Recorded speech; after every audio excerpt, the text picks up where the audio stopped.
Hey, welcome back to my channel. So today I just want to talk about a few things on how I enjoy my single life. I enjoy being a single mom and I'm not bitter. There's rhetoric that goes around that says that people that choose to be single are bitter, and I'm here to tell you that that's not true. A person mentioned to me when we were talking about marriage and relationships that when she brought up about me remarrying, I said, no, I'm happy, to not remarry. And they stated that, oh, you must have been hurt really bad, or he must have hurt you really bad, something to that effect. And it wasn't the romantic hurt that I experienced that got me to this point. It was the family and friend betrayal that got me to this point. Narcissistic abuse, the wounds from your mother not being who she was supposed to be to you, a mom that is jealous of you, who never wanted you to succeed in life, hits a little bit different than romantic love. I want to say romantic love betrayal. I'm not discounting how anyone else feels. These are my feelings. This is how I feel. This is my story. And once I realized I could not be with the person I was with, and I realized they had a lot of similar characteristics of my mom and or family of origin, I chose myself out of self-preservation, out of love for myself. There are a lot of people that want friendship or relationships, but they don't want to put the work in. I feel like we are moving more so into a transactional society. What do you bring to the table, material wise, as opposed to mind where we are. Let's meet at that level and build from there. No, I'm not saying you're gonna be a bum and busted, and I'm not saying that, but if you know what I'm talking about. So I choose to be single because it brings me peace. It brings me peace of mind. It gives me control over my body. When I was in a relationship, I always felt like, this person was going to stop them from doing something, with someone else unprotected. I was around when HIV and AIDS was a thing. People that I knew personally, women, were becoming infected with HIV from their partners and their husbands. So being married does not prevent you from getting anything. Being in a long-term relationship does not prevent you from getting an STI or HIV. When I was in a relationship, we would get tested together. When I was married to my husband, we would get tested together for every single thing. It doesn't prevent you from getting any type of STIs or HIV, but at least, I did my due diligence. Now that I'm single, I don't have to worry about that. Yes, I do go get tested for HIV, but I don't have to go tested for STIs. Health-wise, I can focus on myself. I can focus on getting myself healthier, losing weight, working out, eating how I want to eat. I don't have anyone to judge me and to say you need to do this, you need to do that. I can decorate my house the way I want to. Right now I have a Christmas tree that's sitting in my room and my Christmas blankets, and I'm on my business, and I love it here. I like that I get to focus on raising my daughter. I don't have to worry about introducing her to anyone. I love it. I love it. It breaks my heart sometimes when I hear about step parents essaying their stepchildren. I don't have to worry about that with someone getting close. Also, when you go no contact with your mother or family of origin, psychologically, a lot of things change. And the people that I've been in contact with thus far in this journey are not at that same level that I'm at. They're not.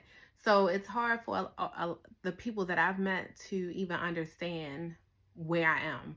Like, I can feel the disconnect even when sometimes I've been on play dates with my daughter and some of the parents. Like, my energy is so different than theirs. So for me to even think that I can even be with someone on a romantic level right now is like, is funny, because no one is where I'm at least not geographically where I'm located right now. And it's funny that I'm making this video because I'm a recovered pick-me. I have not been a pick-me in so long, but I don't feel like I think there are levels to pick-meisms.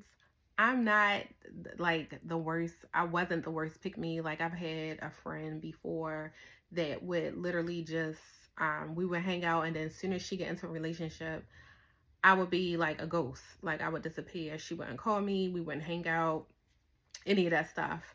At least with me, when I was a pick me, it was like I would still make time for my friends. It's just like when it came to my man, I would do what I need to do for my man. But I still had limits to that. I still had limits to that. Also want to shout out the child-free women. Kudos to you all. Child-free by choice, the single by choice, and child-free women.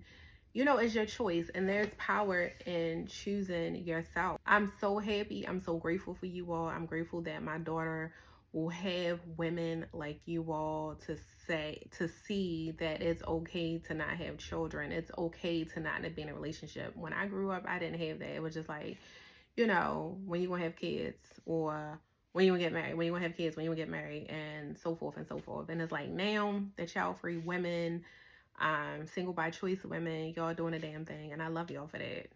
So to the people that think that women that are single by choice are bitter, that's not everyone's truth. We are single because we enjoy being in our own company. We enjoy being sovereign. We enjoy our peace. And if we decide to change our minds, we can do that as well. You can change, and that's okay. Just like some people are choosing to have children, some people choose to get married, some people choose not to get married, and that's okay. That's your business.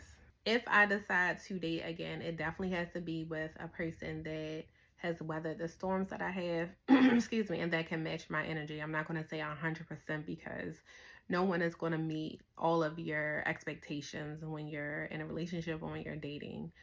But you have to definitely have weathered some of the storms I have in order for you to even understand and get me on that level, in order for our relationship, well, excuse me, friendship, then relationship to grow. I love to hear your thoughts in the comments. Are you happily single? Child free by choice? Like, let's connect in the comments. Did you recently go no contact and you find that dating can be challenging, going no contact when you try to date or when you're dating?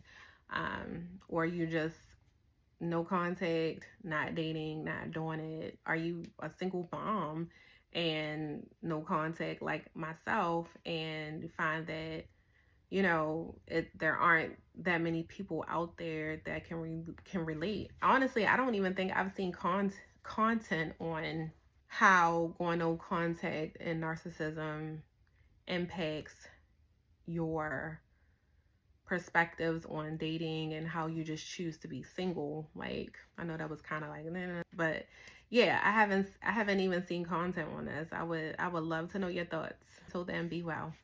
Bye. To be clear, when I mention about going on play dates with some of the parents that my kids my child goes to school with, I do not bring up in conversation that I'm no contact with my mother and family.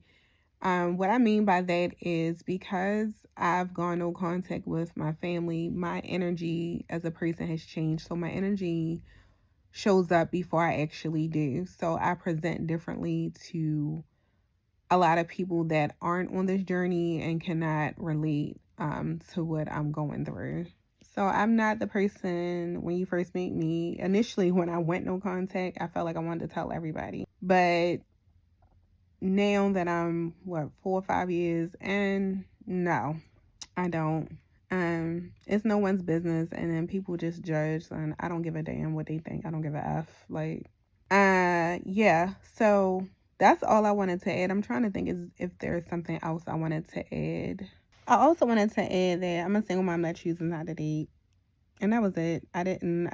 Initially in the video I said I'm a single mom, but I'm a single mom that chooses not to date. That's all I got for all this time. I'm about to be out. I need to get in the shower, finish watching Christmas movies. Y'all, these Christmas movies about love and romance I feel like it's just filled with a whole bunch of like narcissism and toxicity. But that's another conversation for another day. Okay, gotta go. Cheerio. Bye.